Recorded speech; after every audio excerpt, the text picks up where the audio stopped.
वास्तव में फायदा हुआ ही नहीं, क्योंकि उनके अंडे और बच्चे पहले ही नष्ट हो रहे थे, अब भी नष्ट हो रहे, तो विशेषता क्या हुई? तो करने का मतलब अधर्म से मृत्यु की श्रृंखला में भटकता रहता है। अभी यदि कोई अधर्म का क्या करके केवल मात्र धर्म के अनुसार ही अपना जीवन बनाए, इसके आगे वास्तव में बंधन का कारण क्या है, परमात्मा तत्व क्या है, इसको जानने की चेष्टा न करके केवल इसी में उलझा रह जाए, तो सच्ची बात यह है कि वही वास्तव में सत्य का बोध प्राप्त करने में असमर्थ ही रहता है। शायद आपकी ये बात ठीक तरह से समझ में आ रही होगी, है ना? जी गुरुदेव। हाँ, तो इस दृष्टांत का बहुत अच्छी तरह से अपने को मंथन करना है, विचार करना है कि कहीं हमारी स्थिति निश्चित तो नहीं हो रही है, क्योंकि अच्छी तरह से निश्चय कर लो, जब तक 100% वासनाएं सम्यक प्रकाश से जल करके भस्म न हो जाए, तब तक तो करने का मतलब सचमुच में ये जीव निर्भय होने वाला है ही नहीं। ये थोड़ी विशेष बात है। अब होता क्या है कि इसमें भी थोड़ा एक रहस्य है कि ये वासनाएं जिस प्रकार से जलनी चाहिए उसी प्रकार से जलाएंगे, तभी सचमुच में हम वासना के बंधन से मुक्त हो सकते हैं, परंतु फॉर्मलिटी से तो काम चलने वाला है ही नहीं। जैसे किसी को भूख लगी, भूख की वासना जागृत हुई, भोजन कर लिया, हम समझते हैं कि हमारी वासना निवृत्त हो गई, परंतु सचमुच में निवृत्त नहीं हुई। ये तो कुछ समय के बाद में फिर पुनः नहीं रहेगी। कहने का मतलब हमें परेशान करने लग जाएगी। तो सत्य बात तो यह है, अधिष्ठान ज्ञान के द्वारा जो अभिषय के बंधन से मुक्त होते हैं, सचमुच में वे ही सदा सदा के लिए कृतार्थ होते हैं। कि बाकी के लोग तो थोड़ी देर के लिए कृतार्थ हो जाते हैं, परंतु सचमुच में कृतार्थ होते ही नहीं। ये थोड़ी विशेष बात है। चलो, इसको सिद्ध करने के लिए एक छोटा सा पुत्र सुना देते हैं, एक स्वप्न का दृष्टांत सुनाते हैं, जिससे पता लग जाएगा समस्त दुखों से मुक्त होने के लिए क्या करना होता है। कुछ साधक अपना ऑडियो ऑन करके फिर इसका थोड़ा जवाब भी दे देना, ताकि ठीक रहे, बाकी के साधकों को पता चले कि इसमें क्या समझना और क्या समझाना। क्या होता है कि कोई एक व्यक्ति 1 लाख रुपए खर्च करके एक भैंस खरीद करके ले आता है। तो ये बात जो है सपने के अंतर्गत हो रही। एक व्यक्ति खोया हुआ था और उससे सपना आ रहा था, सपने के अंतर्गत तो 1 लाख रुपए लगा करके भैंस खरीद कर लाता है। कुछ समय तक उस भैंस का दूध बंद करता है और एक दिन देखता है कि जब दूध निकालने के लिए जाता है तो वहाँ पर वो भैंस मिलती ही नहीं। तो भैंस तो वहाँ से 9 जगह कर गई। तो बताओ, 1 लाख रुपए की कोई भैंस लेकर के आए और वह भैंस गुम हो जाए, बड़ा तो होगा या नहीं होगा? बड़ा तो हुआ उसे, और परेशान होकर के भगने लगा। 3 दिन से करने का मतलब भगा, तब जाकर के उसको वह भैंस मिली। तो बताओ, भैंस के गायब होने से, भैंस के घूमने से जो दुख हुआ, वह भैंस के मिलने से निवृत्त हो गया या नहीं हुआ? हो गया। शायद आप लोगों के समझ में आ रहा होगा, भैंस के मिलने से, भैंस के घूमने से जो दुख हुआ वह दुख तो निवृत्त हो गया, परंतु उसके घर में और भी बहुत सारे दुख थे। जैसे समझो, उनका बेटा बीमार पड़ा हुआ था, डॉक्टर के पास गए, डॉक्टर ने कहा भाई देखो 1 लाख रुपए जमा करा देना, हम इसको ठीक कर देंगे ऑपरेशन करके, और यदि पैसे नहीं हो तो घर ले जाओ, इसको जला देना। बताओ, भैंस के मिलने से वह दुख मिटेगा क्या? एक दूसरा दुख और हो रहा था। जो कर्जा मांगने वाले थे वो बाहर आए हुए थे, डंडा लेकर के बैठे थे, बाहर निकल, अभी तेरे हाथ पैर तोड़ेंगे, वरना मुझे अभी का अभी पैसा चाहिए, जल्दी से जल्दी मुझे पैसे दो। अब बताओ, वह दुख मिटेगा ही क्या? तीसरा दुख और हो रहा था। रसोई के अंतर्गत नून मिर्च वगैरह कुछ व्यवस्था थी ही नहीं, अलग से कोर्ट से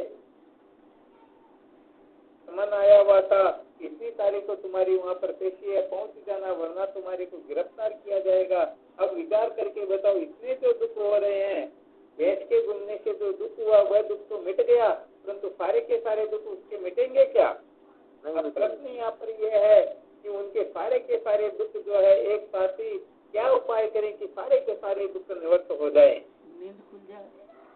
दूसरे साधक थोड़ा आप रुको, थोड़ा दूसरे कोई साधक इसके ऊपर अपना विचार प्रकट करेंगे। आप लोगों ने तो काफी सुन रखा, तो आपको तो सब पता है। जो जिन साधकों ने नहीं सुना वो साधक थोड़ा अपना विचार प्रकट करे कि कहने का मतलब उससे एक क्षण में ही सुखी होना हो, से एक ही झटके में मुक्ति प्राप्त करनी हो तो वह क्या उपाय करे कि समस्त दुखों से उसी समय छुटकारा प्राप्त कर ले। कोई भी साधक अपना वक्तव्य प्रस्तुत कर सकते हैं जिससे समझ में आ रहा हो। बोल दिया नींद से जग जाओ, इसका मतलब समझ में कम आ रहा, क्या बात हुई? अत्यंत दुखों की निवृत्ति तो ज्ञान से हो सकती है। नींद से जगना ही।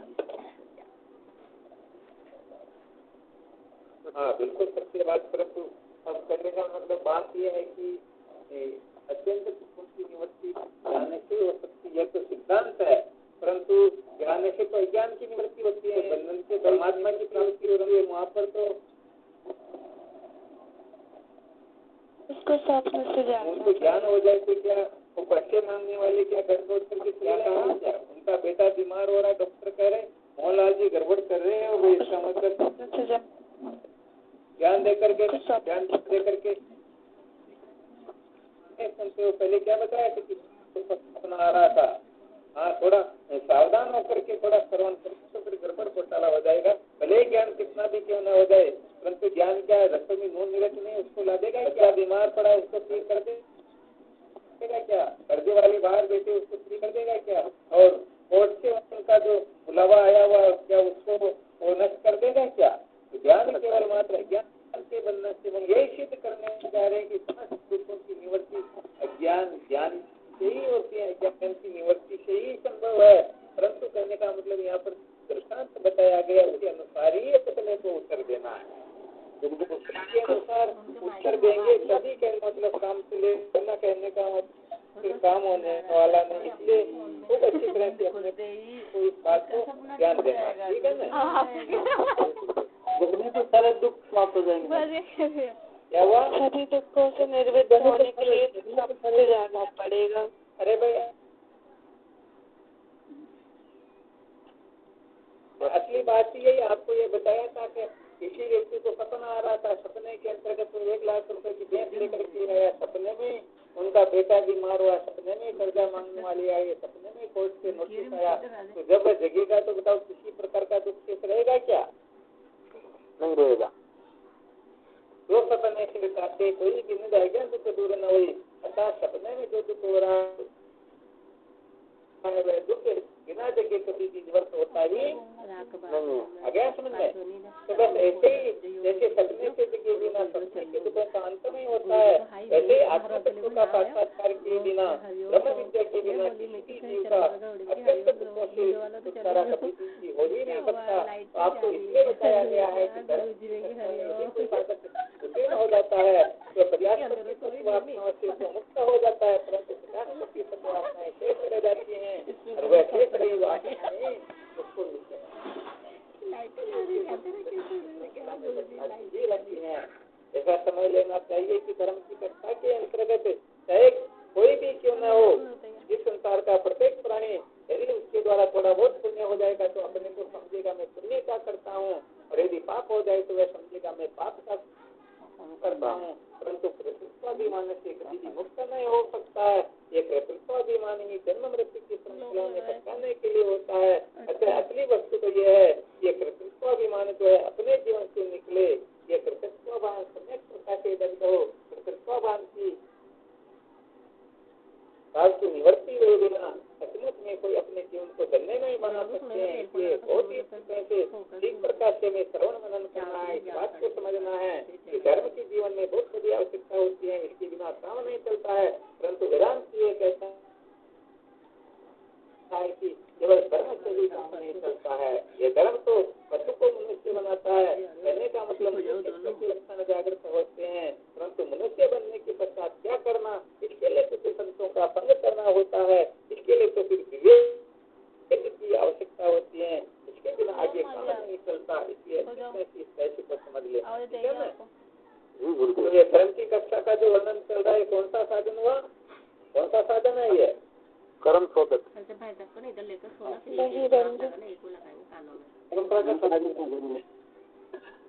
कौन सा है? परंपरागत साधन, जिसको कर्म शोधक साधन भी बोलते हैं। हाँ, कर्म शोधक साधन या परंपरागत साधन। और परंपरागत साधन दिया कि अपने साड़े का फाड़ा, जैसे अपने साड़े के पास में पैसे हो तो फायदा, अपने को कुछ फायदा भी हो सकता है, परंतु साड़े के पास में पैसे हो तो अपने एक पैसा भी कम आएगा क्या? और फिर साड़े का फाड़ा हो ये तो बहुत दूर की बात हो जाती है। तो जानने से तो ये बहुत दूर की बात है, परंतु इसकी जीवन में आवश्यकता है। अच्छा, सबसे पहले अपना जीवन धर्म की मर्यादा में रह करके धर्म के अनुकूल बने, क्योंकि जो सचमुच में नियम को मजबूत करेंगे फिर उसके ऊपर जो इतना भी बड़ा महल क्यों न बना दिया जाए पर धराशायी ही नहीं होगा, वह महल सुरक्षित रहेगा। तो ये धर्म आदि जो कक्षाएं हैं ये नियम होती हैं, तो नियम को कमजोर रख देते हैं तो सचमुच में फिर आगे जाकर के उनको बहुत भी ठीक नहीं होता है, कमजोरी होता है, उत्साह होता है। वो कुछ समय के लिए तो सत्य में स्थित रहते हैं और फिर पता नहीं इधर उधर भटक करके अपने दुर्लभ जीवन को व्यर्थ बर्बाद कर देते हैं। आराधन में इसलिए सबसे पहले तो ऐसा निश्चय करना चाहिए, चाहे प्राण निकले तो निकले, परंतु मुझे धर्म की मर्यादा का उल्लंघन नहीं करना है, मुझे धर्म की मर्यादा में रहना है, क्योंकि धर्म की मर्यादा में रहने से ही अपने चित्त के अनंत जन्म के मलदोषों की निवृत्ति होगी। तो धर्म को महत्व देने से ही सचमुच में हम आगे की कक्षाओं की जो तैयारी है वो पूर्ण रूप से कर पाते हैं। तो देखो, धर्म केवल साधारण वस्तु का नाम नहीं है, वास्तव में धर्म का स्वरूप तो हमारे महापुरुषों ने बताया है। ये तो अभ्युदय मिश्र संसिद्धि सधर्म है, अर्थात जिससे व्यवहार में उत्थान हो और अंत में मोक्ष की सिद्धि हो, उनको कहते हैं सचमुच में धर्म। आराम समझ में? तो देखो भाई, इस जगह पर इसी धर्म जो धारण किया जाता है उसका नाम धर्म होता है। तो धर्म की कक्षा के अंतर्गत क्योंकि सभी साधक समझदार, इसलिए ज्यादा विस्तार नहीं करेंगे। कुल मिलाकर के इतना समझ लेना है कि 10 प्रकार के दोष होते हैं, 7 प्रकार के व्यसन होते हैं। 3 पाप शरीर से होता है, 3 पाप मन से होता है, 4 पाप बोलने से होता है, और इसके साथ में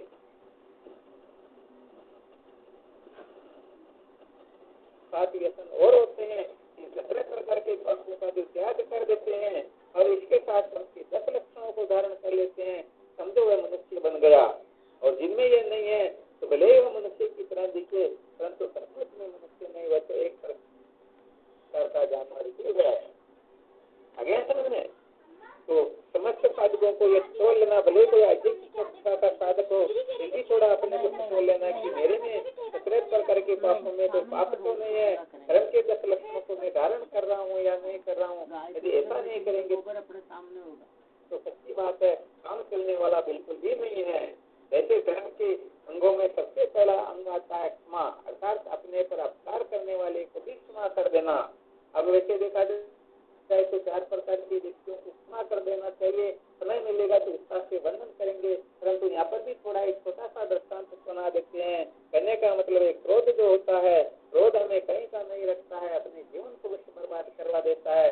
इसके बारे में कहने का मतलब काम क्रोध लोग ये तीनों ही नैतिक खिलवाड़ है। इन 3 के ऊपर ही अच्छी तरह से विजय प्राप्त करनी होती है, क्योंकि 3 के ऊपर विजय प्राप्ति किए बिना कोई भी साधक सचमुच में विवेकी नहीं हो सकता है, उनको यथार्थ बोध होता नहीं।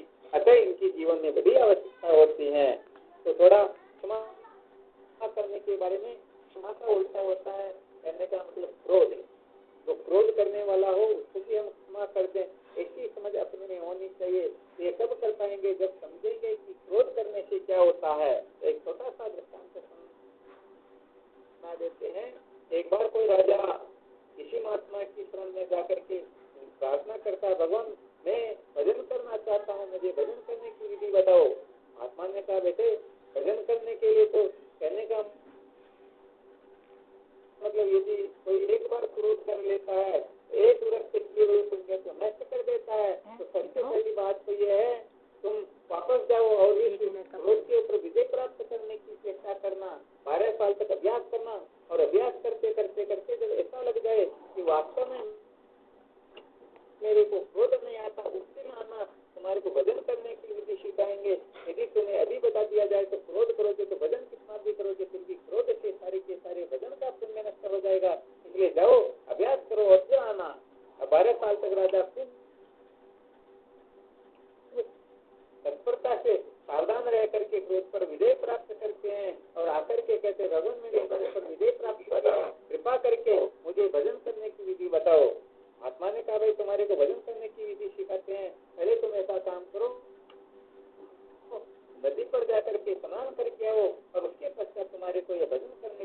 बता देते हैं।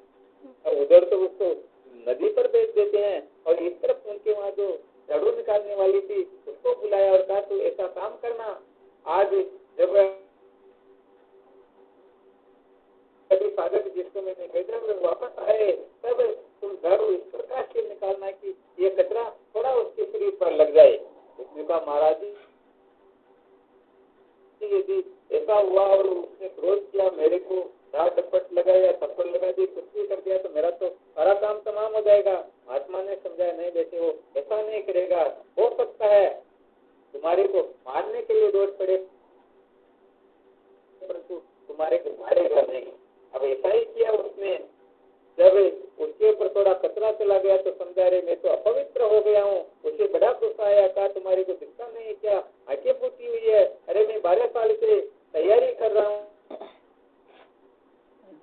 आज मुझे गुरुदेव मंत्र का उपदेश करेंगे, मुझे मिलेंगे, मुझे भजन करने का तरीका बताएंगे, तुमने मेरे को खुद कर दिया। ऐसी 2-5 बातें भली बुरी सुना करके वापस गए, स्नान करके वापस आ बैठे और कहा गुरुदेव कृपा करो मुझे भजन करने की विधि बताओ। गुरुदेव ने कहा बेटे अभी तक तो मारने के लिए दौड़ते हो, अभी क्रोध पर विजय प्राप्त नहीं हुई, जाओ भजन करो और फिर 12 साल के बाद में देखेंगे वास्तव में तुम क्रोध पर विजय प्राप्त कर लोगे तो फिर तुमको भजन करने की करना तो पत्नी प्रियदर्शी होने वाला। अब बेचारा चला गया। 24 साल के बाद में फिर आया, फिर गुरुदेव ने कहा जाओ बेटे स्नान करके आओ और फिर वह स्नान करने जाता है और गुरुदेव ने उसी झाड़ू निकालने वाली को कह दिया जब वापस आए तुम ऐसा काम करना ये झाड़ू उसके शरीर को लग जाए, जैसे आपका ध्यान रखना। उसने कहा मारने के लिए दौड़ेंगे, नहीं अब की बार वो मारने के लिए नहीं दौड़ेगा, हो सकता कुछ 2-4 बातें कह दे, इसका तेरे को कोई असर नहीं पड़ेगा। और वो वापस आता स्नान करके तो इस प्रकार से झाड़ू निकालती कि उसका झाड़ू उसके लग जाता, उसे फिर गुस्सा आ जाता, कहता अरे पिछली बार भी तुमने मेरा काम बिगाड़ दिया, इस बार भी काम बिगाड़ दिया, मुझे तूने अपवित्र कर दिया। फिर वापस जाकर के स्नान करके जब आकर के बैठता है तो गुरुदेव कहते बेटे अभी तुम मारने के लिए तो नहीं दौड़ते हो, परंतु अभी तक सचमुच में क्रोध के ऊपर विजय प्राप्त नहीं हुई, जाओ 12 वर्ष तक और अभ्यास करो, उसके बाद में देखते हैं। अभी बता देंगे तो क्रोध से तो सारा पुण्य नष्ट हो जाता है, फिर भजन करना न करना दोनों बराबर हो जाएगा, इसलिए जाओ 12 वर्ष तक और अभ्यास करो। अब वापस जाता है और 36 वर्ष के बाद में फिर आता है, आकर के जैसे बैठता गुरुदेव ने कहा बेटे बैठ अभी तुम्हारे को भजन करने का तरीका बताते हैं, अभी तुमको उपदेश करते हैं, अभी तुमको सारी की सारी तुम्हारे लिए व्यवस्था करते हैं, परंतु स्नान करने बिना काम चलता नहीं, जाओ स्नान करके आओ और फिर तुम्हारे को उपदेश करेंगे। वह स्नान करने के लिए जाता है, स्नान करके वापस आता है, इतने में गुरुदेव झाड़ू निकालने वाली को कह देते देखो आज तुम्हारे को ऐसा काम करना है, एक टोकरी कचरे की भर करके तैयार रखना और वह जैसे ही आए उसके ऊपर पूरे का पूरा टोकरा उसके सिर पर डाल देना, फिर देखते हैं कि क्या होता है। उसने कहा कि उनको गुस्सा आ गया, कहा कि तू चिंता मत कर, तुम्हारे को जैसा कहा जाता वैसा कर। अब जैसे ही वापस आता है और वह तैयार बैठी थी कचरे की टोकरी भर करके, उसने पूरी की पूरी टोकरी उस राजा के सिर पर डाल दी। अब शायद आप विचार करके देख लेना, वो झाड़ू लग गया तो भी इतना गुस्सा और पहले भी इतना गुस्सा किया, शायद अब की बार तो क्या होगा। आ रहा समझ में आप लोगों को? जी गुरुदेव। तो क्या होता है इस बार उसको गुस्सा तो किया है, तो कहने का मतलब उसी समय उस झाड़ू निकालने वाले को साष्टांग प्रणाम करता है और कहने लगता माँ तुम्हारी कृपा से मैंने क्रोध पर विजय प्राप्त कर ली, विजय प्राप्त की है। वास्तव में मैं मूर्खता से ही इतने समय से भटक रहा हूँ, क्रोध का तो कोई कारण होता ही नहीं, तेरे कारण ही मैं क्रोध पर विजय प्राप्त कर सका हूँ, तू तो सचमुच में मेरे लिए बहुत बड़ी सेठी है। और फिर जब 36 वर्ष साधन करते हो गया तो उसको तो निश्चय हो गया था, अरे जैसे कचरा होता है वैसे शरीर भी एक प्रकार का कचरा है, कचरे पर कचरा पड़ गया, क्या फर्क पड़ता है। अब कौन स्नान करे, कौन समय को बर्बाद करे। उसी समय गुरुदेव की शरण में जाकर बैठा और गुरुदेव ने उसी समय उसको उपदेश ज्ञान दिया, वचन करने का तरीका बता दिया।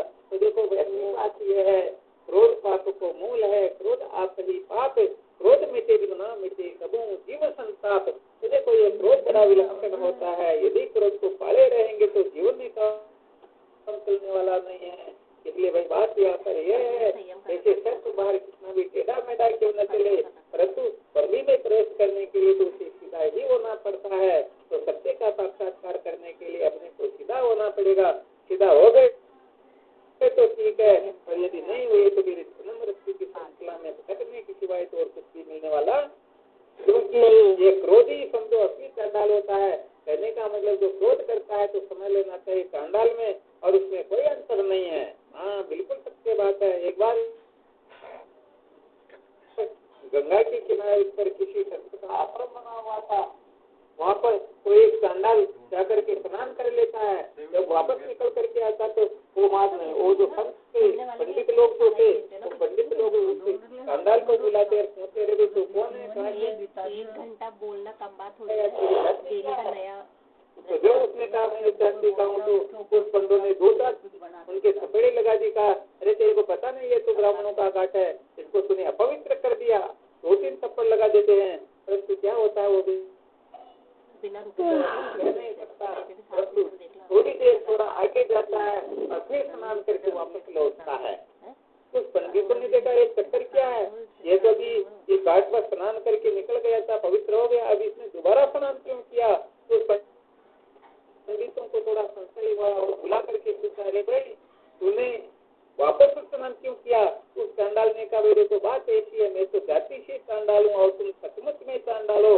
तुम लोगों ने मेरे को छू लिया इसलिए मैं अपवित्र हो गया हूँ, और जब मैं अपवित्र हो गया हूँ तो गंगा स्नान करूंगा तभी तो पवित्र होऊंगा।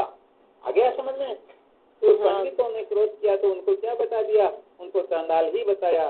तो जो क्रोध करते हैं वो एक प्रकार के चांडाल होते हैं, और जो चांडाल होते हैं वह कभी भी ब्रह्म विद्या का साक्षात्कार नहीं कर सकते हैं। अगर तुम ज्ञान दे करके समझदारी से हमें धर्म की कक्षा में बैठना है, 17 प्रकार के पापों का त्याग करना है, धर्म के 10 लक्षणों को धारण करना है, ये सारी की सारी बातें जब अपने जीवन में प्रतिष्ठित होने लगेगी तो आगे करने का मतलब विवेक वैराग्य उदय होने में सचमुच में समय नहीं लगेगा। जिनके हृदय में विवेक वैराग्य जागृत नहीं होता तो यही कारण है कि पहले जो तैयारी होनी चाहिए उसकी तैयारी पूरी नहीं है। बस उस तैयारी के लिए हमें प्रयत्न करना चाहिए। ये जीवन की बहुत बड़ी समझदारी है। तो चलो इन परंपरागत साधनों के बारे में थोड़ा विचार विनिमय करते रहेंगे। अब इस समय वैसे समय तो पूरा हो गया, अभी 10 मिनट और बाकी है। तो कोई भी साधक अभी आज जो कुछ भी सुना उसके बारे में अपने विचार प्रकट करना चाहे, अपना अनुभव बताना चाहे या और कोई विशेष बात बताना चाहे तो कोई भी साधक 2 मिनट 3 मिनट 5 मिनट 1 मिनट के लिए अपने विचार प्रस्तुत कर सकते हैं। समस्त साधक आमंत्रित है, किसी के लिए नहीं कि वह तो बोलेगा वह नहीं बोलेगा। जिनकी इच्छा हो अपना 2-5 मिनट का अनुभव प्रकट कर सकते हैं।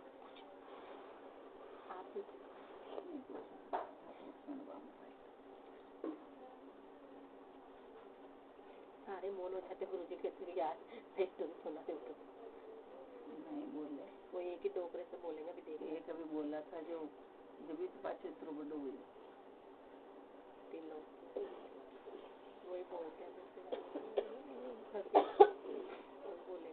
हाँ अच्छी तरह से निश्चय कर लो। धर्मेण ही ना पति समाना, जिनके जीवन में धर्म की पराकाष्ठा नहीं है, जिनके जीवन में धर्म का महत्व नहीं है तो समझ लेना चाहिए वह तो साक्षात पति है, वह तो पशु के समान है।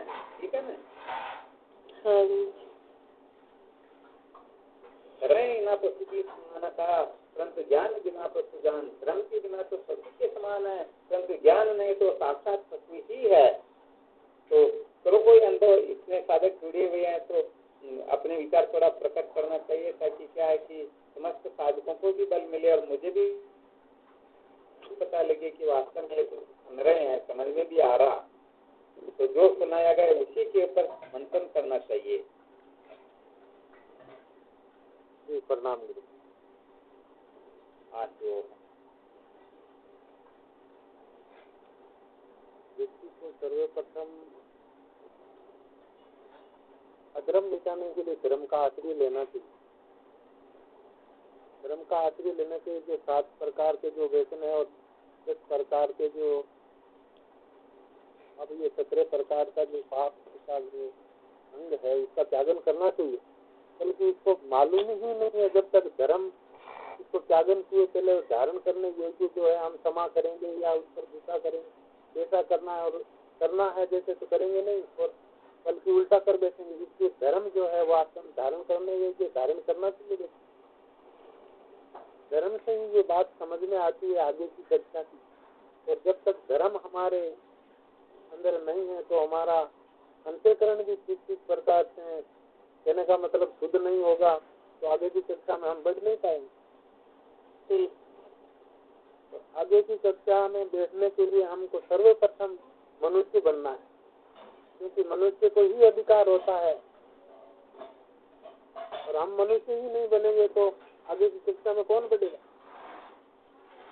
इसलिए हमको सर्वप्रथम मनुष्य बनना है। ये मनुष्य बन करके ये धर्म है, ये धर्म धारण करना है। तो आपने बता ही दिया जो क्रोध है, क्रोध तो ऐसा है, शास्त्रों में ऐसा ही बताते हैं, क्रोध सबका देवी हो दिखलाते तेरी मेरी, वो सबका करे ना देवी आप ही की खुद भुलाते, वो अपनी खुद ही दिखा देता है। तो वास्तव में हम लोगों को सर्वप्रथम धर्म को धारण करके ये जो काम क्रोध लोभ है, इस तीनों ये नरक का द्वार भी बताया गया, इन तीनों पर पहले विजय प्राप्त कर, और उसी पर विजय प्राप्त हम कर लेंगे तब हम आगे बढ़ पाएंगे, अन्यथा हम आगे नहीं बढ़ेंगे। और वास्तव में जब धर्म ठीक प्रकार हमारे ये समझ में आ जाएगा, धर्म इसे कहते हैं, धर्म इसे कहते हैं। अब देखा जाए तो अनेक प्रकार के लोग, तो क्षमा की बात आपने बता दी थी, बल्कि क्षमा आज तक हम लोग कर नहीं पाए कभी। धर्म के अंतर्गत ये भी बताया गया कि समावडन को होते तो उसका धर्म में जो धर्म को धारण करने का वो बहुत बड़ा व्यक्ति होता है, क्योंकि वो क्षमा करने की इसमें सामर्थ्य आ जाती है, बल्कि ऐसे तो क्षमा करने की इसमें होती नहीं है, होता नहीं।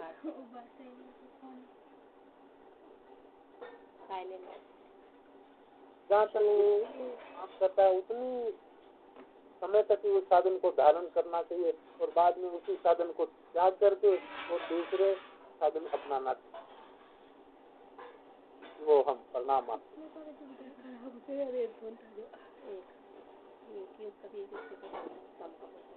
बंद कर दियो ना, बंद कर दियो, किसने बंद कर दिया? उन्होंने सजा नहीं। हाँ मयंक जी आप भी कुछ सुनाओ।